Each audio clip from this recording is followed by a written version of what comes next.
अहमदाबाद में air India के plane crash के बाद देश भर में हंगामा मचा। लोग सोशल मीडिया पर अपनी राय रख रहे थे, विशेषज्ञ अपनी थ्योरी निकाल रहे थे, लेकिन किसी की नजर इस बात पर नहीं गई कि आखिर फ्यूल की क्वालिटी में कोई दिक्कत तो नहीं थी।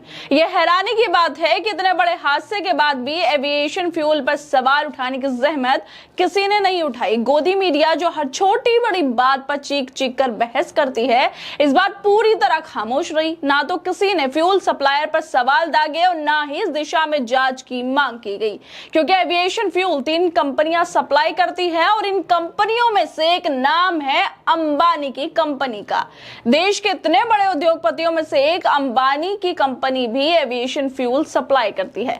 ऐसे में सवाल यह है, क्या जब हादसा हुआ तो अंबानी की कंपनी ने एयर इंडिया के प्लेन में फ्यूल सप्लाई किया था?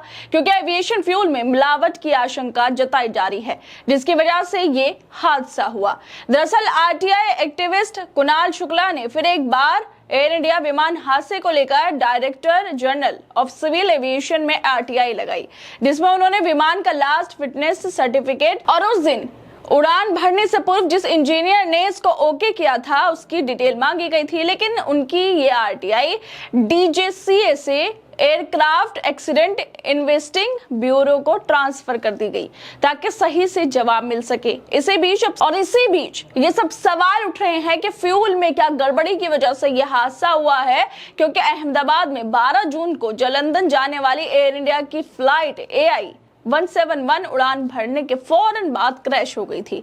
इसमें सवार 241 लोगों की मौत तभी हो गई थी जबकि एक यात्री की जान बच पाई थी।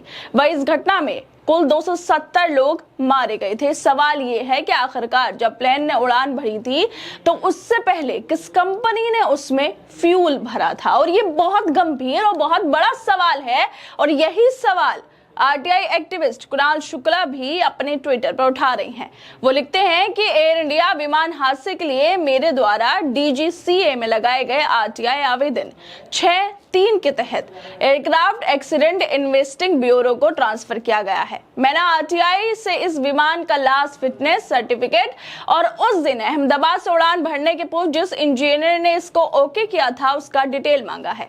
कल ध्रुव राठी का एक वीडियो देख रहा था जिसमें उन्होंने एविएशन फ्यूल में मिलावट की आशंका जताई है। एविएशन फ्यूल 3 कंपनियां सप्लाई करती हैं, इंडियन ऑयल, HP और रिलायंस फ्यूल, यानी कि यहाँ पर एक नाम अंबानी का आ रहा है। अब इस विमान को उस दिन फ्यूल किसने दिया था ये तो आरटीआई से पता चलेगा, यानी कि एक और आरटीआई लगानी पड़ेगी। रिलायंस यानी मुकेश अंबानी की कंपनी एविएशन फ्यूल के सप्लाई में बड़ा नाम है और इस सेक्टर में उसकी पकड़ किसी से छिपी नहीं है। लेकिन हैरत की बात यह है कि हादसे के बाद से लेकर अब तक किसी सरकारी बयान या मीडिया रिपोर्ट में रिलायंस फ्यूल का जिक्र तक नहीं आया है। सोशल मीडिया पर चर्चा है कि फ्यूल की क्वालिटी अगर गड़बड़ निकली तो इसका असर सीधे रिलायंस जैसे दिग्गजों पर पड़ सकता है। क्या अंबानी की दौलत और उनके राजनीतिक रसूख को देखते हुए ये चुप्पी साधी गई है?